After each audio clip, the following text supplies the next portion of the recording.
Welcome back to the Brew Crew Podcast, everyone. This is episode 216. We're back virtual for everyone. Matt, you just missed the storm. Yeah, we're just killing it. That I drove to my destination early to avoid the storm. Excellent. That's exactly what I did last week. We had just talked about that. But I'm glad you're safe. Glad you're back. And we're able to make this podcast. I thought personally, based on the activities you were participating in, that you would be in jail. In something. Ironically, yesterday and the last couple of days, and we were talking before, we are a beer-related podcast. Mm-hmm. All of us need a break every once in a while from the things you enjoy to make them to make you keep enjoying them. Yeah. So outside of the podcast, I think I and beer will be on a break. So I make sure that I enjoy beer when I decide to revisit beer in the near future. Excellent. Yeah, I also feel like I need to take just a small break here with the new year. Maybe, hit the gym, stop drinking so much beer. I don't know, something. So related, and I was talking yesterday at the Packer game. Mm-hmm. With Chuggalo Ryan. Ryan's does a great job of sending me articles, and I do a piss poor job of conveying them to you. So Sam Adams, in response to dry November, or dry January, whatever people call it, they actually put out two of my favorite things in the world: a hazy, non-alcoholic beer. Wow, I didn't see that.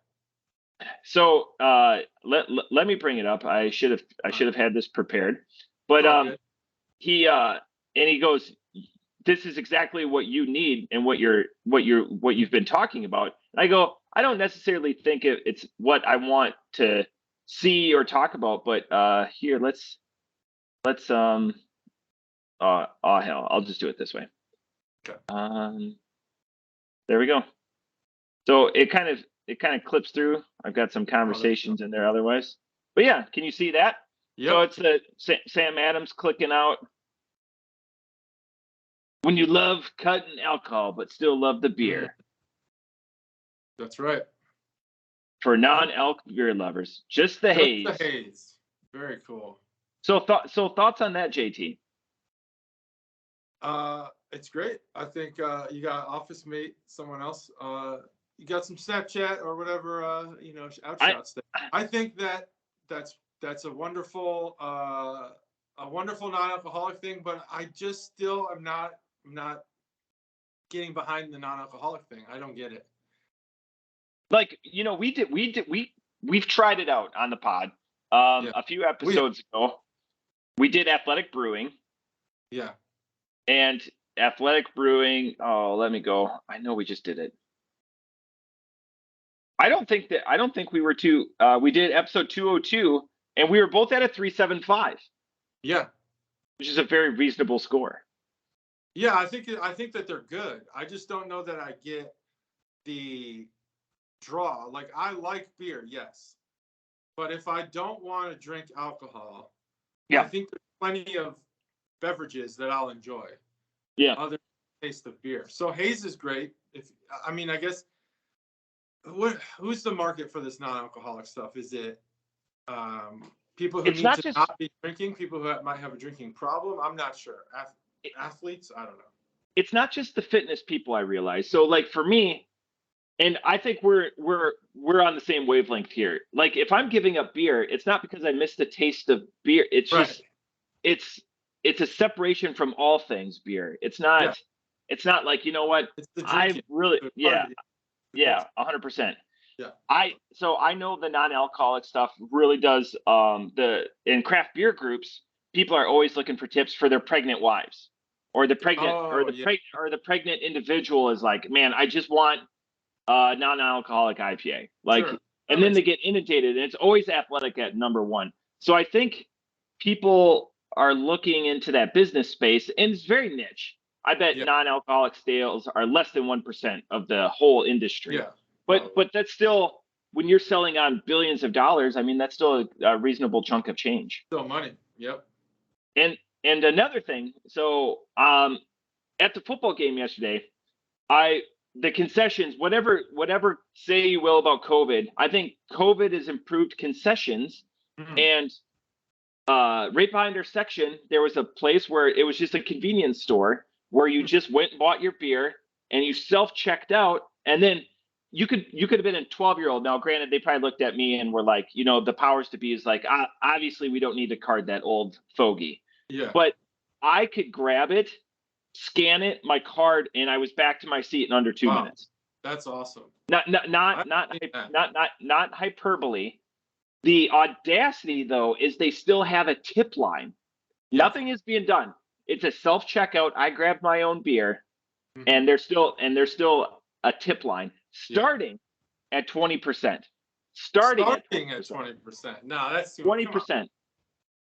Why would you tip if no one's doing? I hate that tip line, but if no one's doing a thing from point A to point B, don't tip. 100%. So,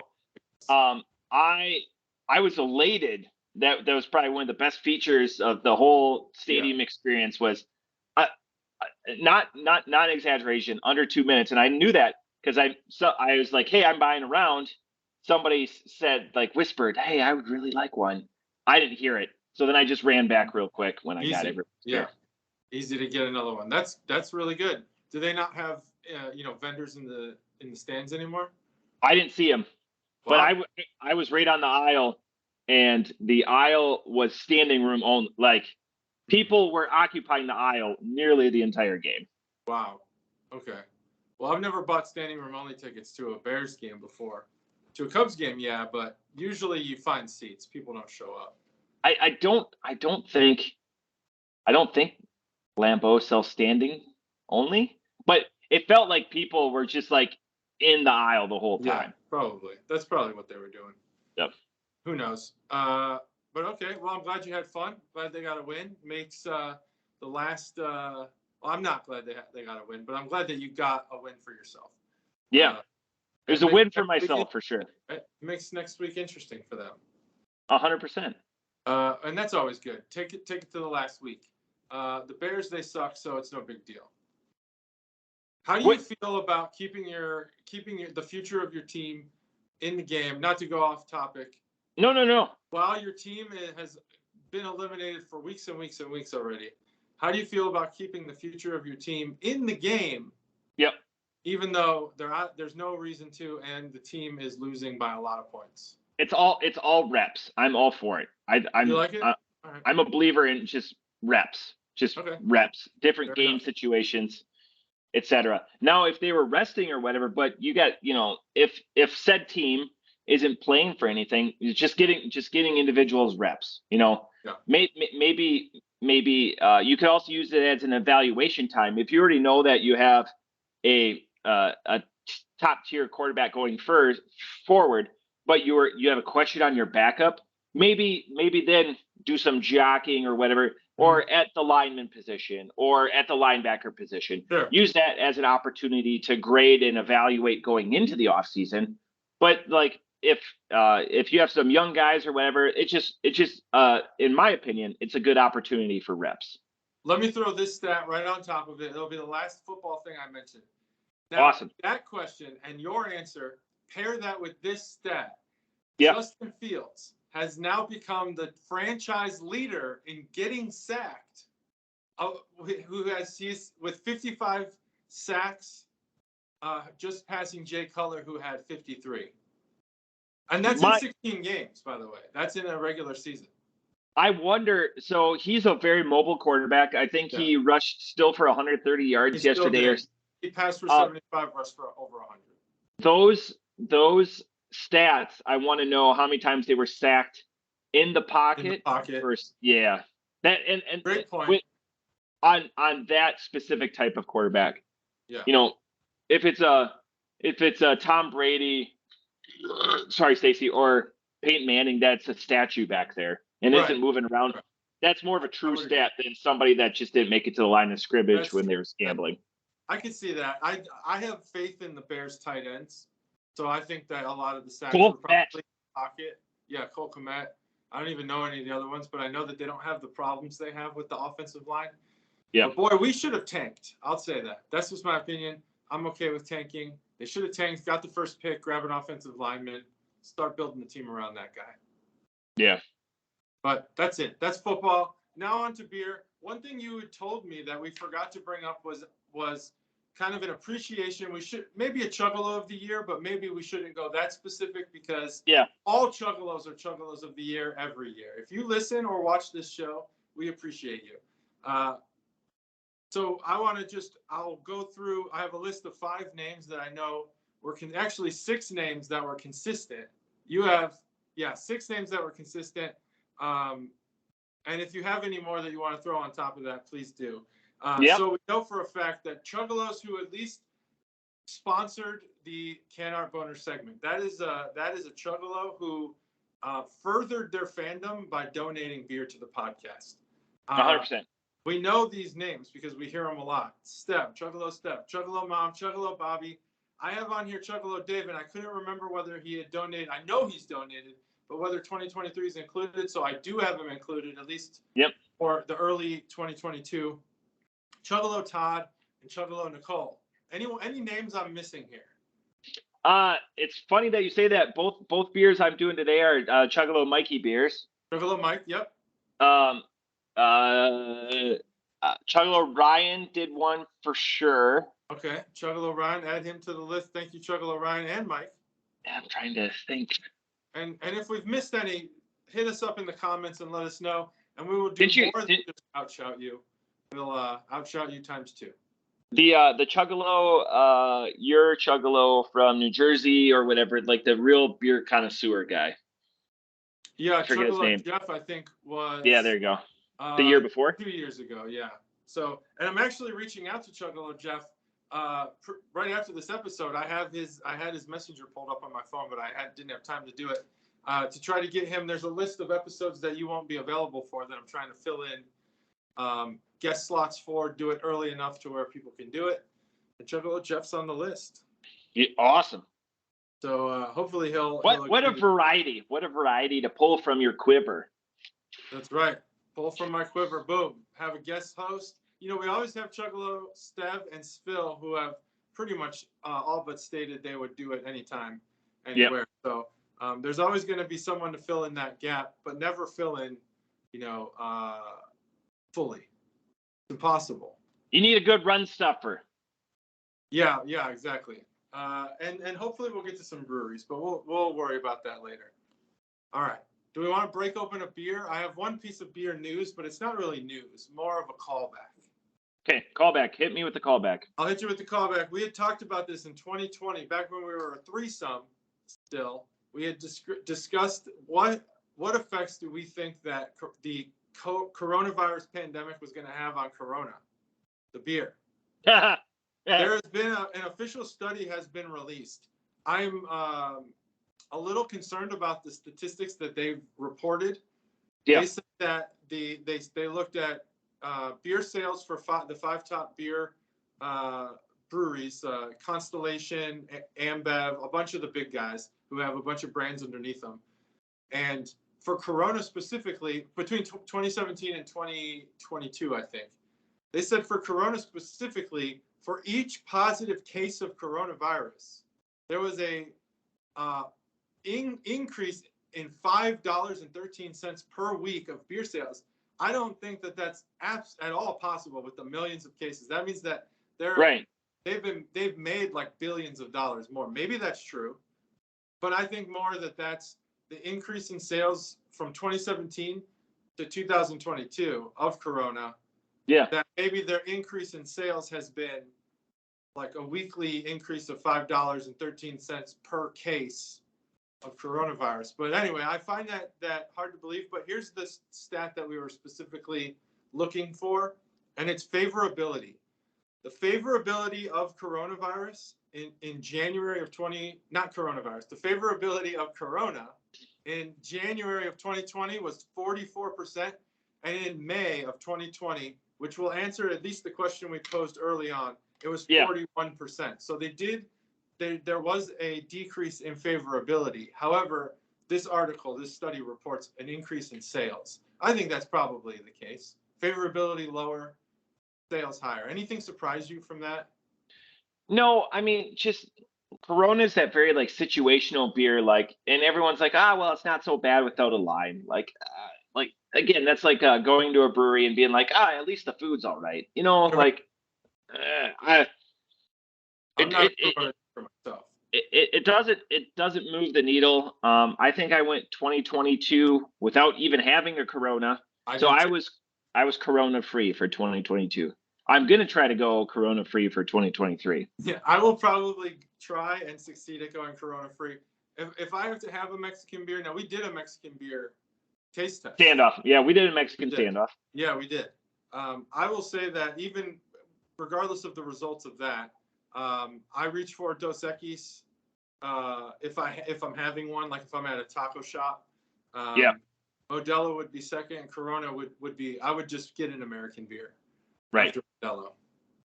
So I'm aligned. I'm probably Modelo juxtaposed, depending if it's a Verde or the lager. It depends on the Dos Equis for me, sure. Sweet. Well, let's bust into the beer. Let's do a beer review here. What's your first beer of the day? So I just crushed it. So I'm going to go really quick on this one. This was Sierra Nevada's Wild Little Thing. So a take on their hazy little thing. It's a slightly sour ale, 5.5%. I'm not going to go into Sierra Nevada. You know a lot. They're both in Chico and Mills River, North Carolina. Amazing place, destination. I thought it was grapefruit, and I had a grapefruit for breakfast today, trying to get my pH balance. But it was guava, hibiscus, and strawberry. It was absolutely refreshing, and it is just slightly sour, as it says right on the sour. Slightly sour. It was delightful. Mikey hated it, so he goes, "Here, do this one on the pod." I was excited about it. This is crushable and tart, not sour, more tart. Right.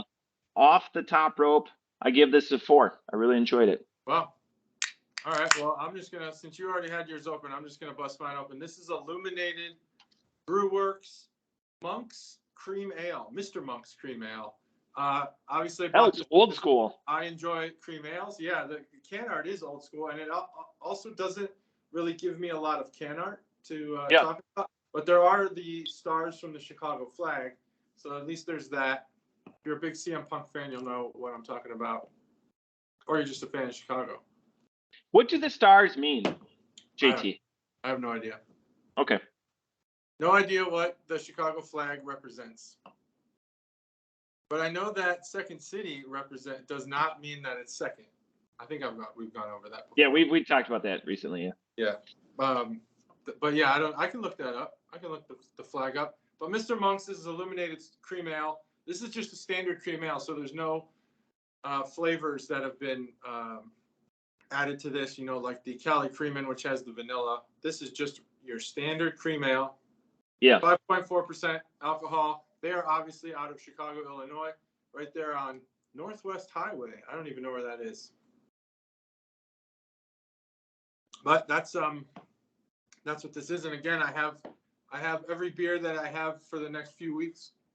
I've gotten one that will be waiting for you when you get home. So you can review it. This has all the tastes of a standard cream ale. There's nothing harsh about it, which a lot of the cream ale beers tend to have some punch in the kind of beer malt department, and then in the cream ale department, it's usually pretty standard. This again is pretty standard, but it actually is very crushable and drinkable, smooth. It doesn't have any bitterness to it. I'm not exactly sure how a cream ale is brewed differently than other beers, but this one is excellent. I could drink a ton of these. I actually kind of wish this was in a smaller can, so I could justify drinking 2 of them instead of just having a pint where I can justify, I'll have one and then move on. That's awesome. Trying to justify a pint down to a normal or a 12-ounce can so you can have more. Have more, yes. But this is actually really good. There's nothing that excels in this beer though. So I don't think that there's anything that's going to push this beer very high up the score charts. From a can-out perspective, here it is. I'm not even going to really talk about it. It's just green a green ribbon on the top and bottom, and then white in the middle. Mr. Monk's Cream Ale. Cream ale written in cursive. Cursive's coming back into my daughter's school said they're going to be teaching cursive again. Oh man, great. There's so many other things they could teach, but that's okay. Whatever.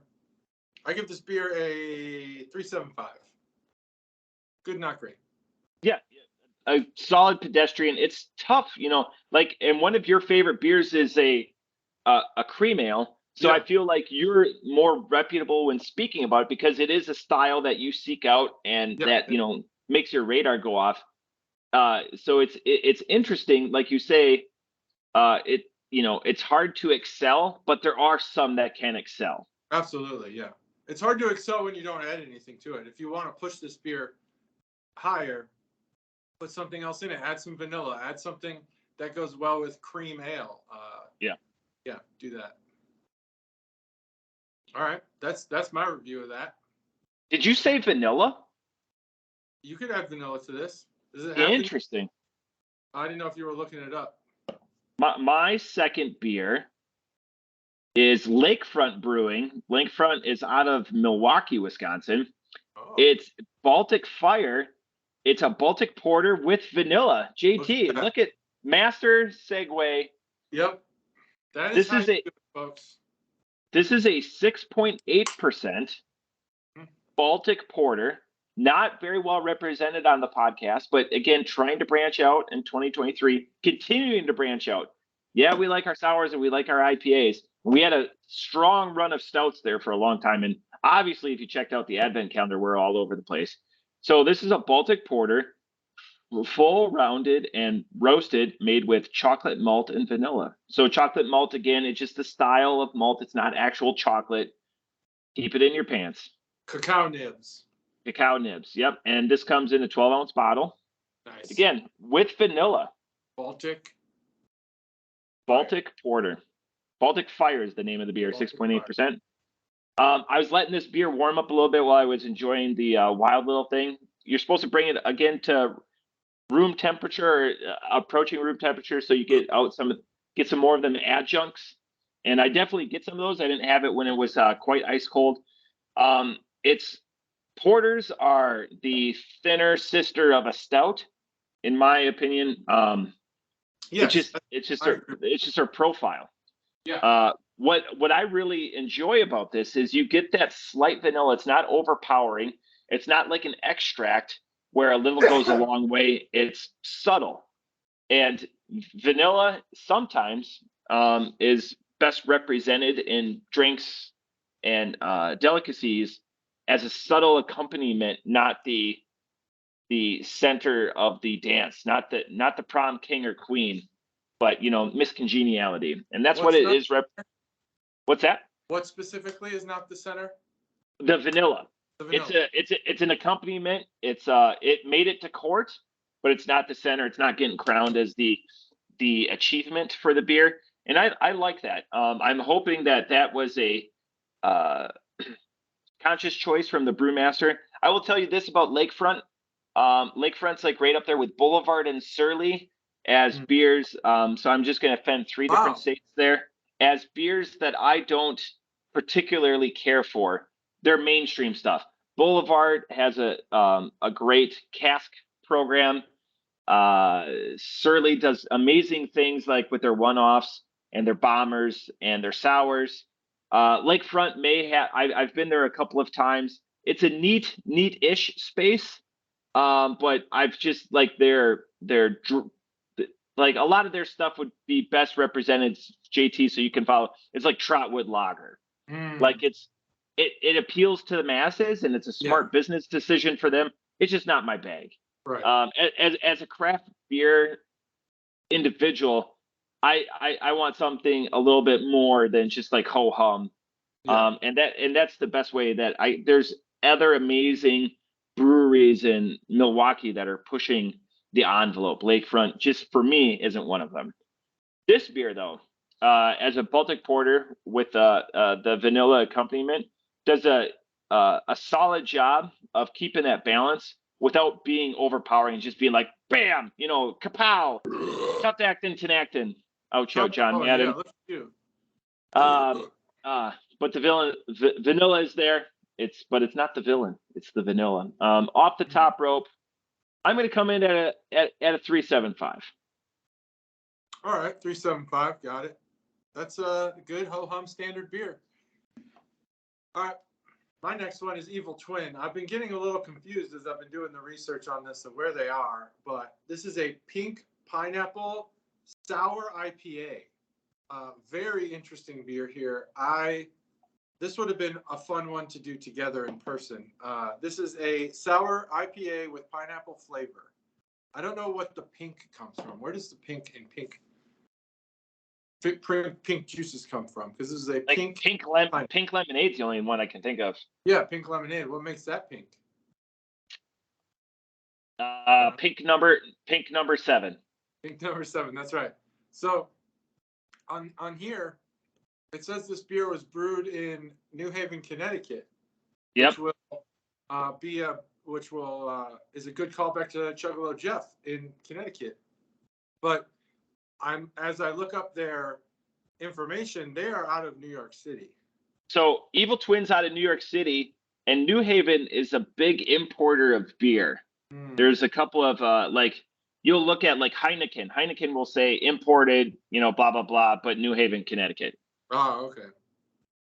Well, that's what it says. Yeah, New Haven, Connecticut. All right, brewed and packaged. They must just have like a non-shop. If you remember, like Tavor, Evil Twin was the toast of the town like 3 and 4 years ago. Like they're very sought after. They were not an up and coming, but they were like a well-established, like small, little engine that was making amazing products. And then, people are paying a premium to have it shipped to their house. Yeah. Well, I see why they would be lauded. I do miss the days of Tavor, but I think I found someone who will ship to Ohio. And I think that would be good. I'm going to look into it more before I reveal who they are.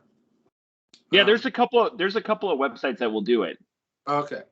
They just don't have like the catered apps like Tavor where you would get the pop up and be like, "Oh, we're offering this beer." And like everything was really simple. It was dangerously simple. It wasn't an all at once. It was like a month-long or 6-week-long thing. Yeah. Well, this beer in particular is kind of interesting. Here's the can art here. Pink pineapple, Evil Twin Brewing. It is a pink can with a little triangle picture in the middle of, I guess that's a cocktail glass of some sort with the beer being poured in. God, that just looks good. It is really, really good. It's interesting though because of the IPA. Like if this was a sour, I don't think it would be as interesting if it was just a sour, but it's a sour IPA. And the pineapple is like, it's doing something strange. I even tried to wash my palate off with some like a seltzer, but it didn't. Nothing changed. The pineapple, it's only on the end. This is a weird beer. Interesting. It leaves you feeling like you just ate something sweet, like a candy. Yeah. But when you're drinking the beer, it's bitter like an IPA. I wouldn't call it hoppy, though. I don't taste anything hoppy in it. So it's just like a strange, strange beer. It smells like it smells like baby wipes.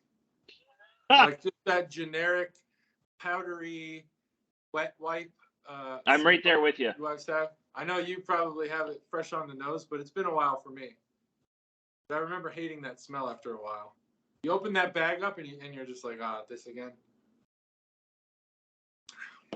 I don't know. This beer, it's good. It leaves you with a better aftertaste than the taste itself. Yeah. So, man, I don't know that I really am enjoying this beer. I can't tell if I'm enjoying it. That's the thing, is because after it leaves, I'm like, oh yeah, this is a sweet beer. It's got a very nice sweet taste to it, but while I'm drinking it, I don't really like it. So for that, because the bad doesn't linger, the good does. I'm giving it a 3.5. What's the boozahol on that one? 7%. 7%. 7% alcohol. Yep. Solid for a sour IPA. Yeah, it is. And I would guess that's the IPA part. Yeah. Sticking out. So that's it. I mean, that's my review of Evil Twins Pink Pineapple. I have another Evil Twin of the same series. It's a blue one. I'm not exactly sure it's blue raspberry or something. Like I was gonna say blue raspberry. That was like such the flavor. Like, I mean, we're only a couple years off, but like blue raspberry blow pops and everything was like the thing like to do like or like in high, you know. And blue raspberry is nothing that anyone can point to as being an actual thing. Yeah. Yeah. We've done Evil Twin twice. I knew, and it was lauded. So we did Nasty Trunk in May of 20, and it was a 4.75 for the illustrious JT and a 5 for Matt. And then we did the Ahun Mas Jesus, and that was a Stev. That was a Stev episode 168. That was a year ago this week. It was a year ago this episode. Damn. And that was a 4.25 for the JT, 4 for myself, and a 4.75 for Stev. So I'm guessing that was a stout. Had to be. God, it's amazing going back through this spreadsheet and just like I don't remember doing a beer called One Allegiance, you know, but we did. Like it's here. We did. I don't either. We've done so many. Yeah. This is an interesting week because we didn't have anything that really stuck out. Again, like that's one of the takeaways from the calendar, like drinkable but not memorable, you know. Right. Yep. That's how these DMR. Drinkable. I got to party with Kaysen on New Year's Eve. Okay. And we were going to do an episode, but all they had was Busch Light. So we thought we were going to do it like a jokester episode, and we just got involved with other stuff. Yeah, that would have been funny. The one thing I will say, and this is something that I implore Chuggalos, they make little canisters. It's called Drink Aid. It looks like 5 Hour Energy, but it's like 3 times as much. And it's advertised, it comes from Vegas, but it's advertised to, you're supposed to drink it before or after celebrating, or before or during celebration. And on New Year's Eve, I mixed all the alcohol. I had beer, wine, liquor. What was the other? I did it all. Yeah. And I was able to survive. Like I didn't drink to excess, but I definitely had enough where I felt good, but felt completely good the next day. That's awesome. So I'm trying to find the picture. Barstool had posed a question over the weekend because it was New Year's. Yeah. If the hangover, they're getting there where the hangover might be cured. Does the hangover provide a buffer for, like, if there's no such thing as a hangover? Yeah. Is drinking now, it's just unlimited. Is it unlimited? Not no night, but like as far as like nights in a row, or you stop. Generally, it's like, okay, I had a hard weekend of drinking on Saturday. I need Sunday to recover, and Monday I'll get back at it at work. But if the hangover's cured, you could just go. You could just go out drinking and be fine the next day, every day. Interesting. You think that presents, because there's no consequence other than your own stupidity? Do you think that presents too much of a buffer? Drink it. You just need to have, so that they make a boost one that gives you a little bit of energy, and then the other main. But so this is the boost one, and I had one of these at the Packer game yesterday, and like I said, it was fantastic. It was $3.99 a little bit of a bottle, and I think they're like 5 ounces. I mean, it was but the taste was whatever. Right. But who could argue with the effect, like, or the lack thereof of an effect? Yeah. But so a lot of people drink the Pedialyte now. Yeah, but afterwards, not during. Afterwards. This is, you drink this before or during your celebration. Okay. Smart. I think it just hits you. Yeah. So I was handing them out at the Packer game with people. But back to your, I don't know. Like, no one seeks like a hangover, but I don't know if you can solve the hangover, because isn't my understanding of a hangover is that your brain is dehydrated. Mm-hmm. So you just need something. That's like why I tell people just eat all the salt, so then you start drinking all the waters. Yeah, so like we joke about the bread and water thing that happened to us in Cincinnati, but the reason is because even in my drunk state, I know that I need to hydrate constantly. Yep. And if I hydrate, and you know what, the next day I woke up and I was able to function. I felt. We also went to bed at 7 o'clock. That's true. But well, I mean, yeah, that's true. I don't know if that would help the hangover though, as much as water would. No. Because there are the frustrating times when you can't sleep and all you want to do is sleep, and your body's so uncomfortable that it won't let you sleep. Oh, yeah. Well, I think that there's two things that make you feel shitty. It's the amount of like calories and sugar that you consume. That's one feeling. The hangover is the other feeling. Obviously, if you're going to wake up without a hangover, that would create a situation where you don't feel shitty and you could just start drinking right away again. Yep. So I think that would create a bit, but also the fact that you're consuming so much garbage, you're still going to feel kind of shitty, especially as you're in your 30s and 40s. Yep. Yeah. It doesn't get easier, that's for sure. It does not get easier. No. So thought I'd pose that question. No, it's one that made me think, if they solve it, I don't think it changes my calculus, like, oh man, I was just hung over a few days, like, there's a slow work back up to that situation. It also depends on circumstances, like, is it people you haven't seen in a while? Are you at a significant event? Yeah, that's true. I put a lot of weight on puking. I feel like it's the right thing to do. Some people make it out to be a bad thing. No, I've experienced your puking. Yeah. Sometimes you just got to do it. Some people think if you puke and you could taste that alcohol you had, you'll never drink that alcohol again. But if you look at throwing up as your savior to the evening, well, you're not going to think that then. Yeah, your Lord and Savior, the puke monster. I love to puke when I'm drunk. It's the best. Keeps me going. I don't get hungover when I puke at night. My wife is a very loud puker. It's like rattles the house and. Oh man. Yeah. Crazy stuff. I don't think I make a lot of noise when I puke because I try to do it quietly. Yeah, discreetly. I don't want people knowing.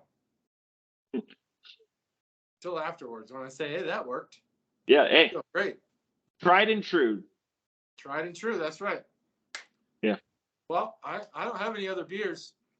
No, that's it. I think we killed it. We covered everything, and it's important life conversations during the time of the year when people are experiencing we're not alone. People are experiencing the glut of celebrations and great food or whatever.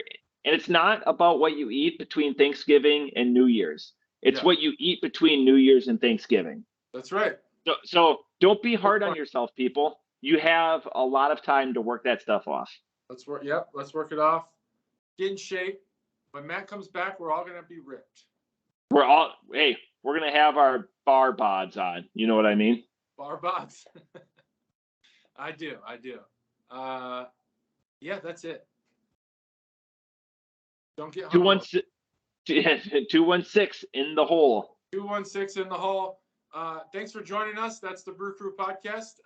Join us next week when Matt won't be here, but we're going to have him again soon. See ya, everybody. Bye.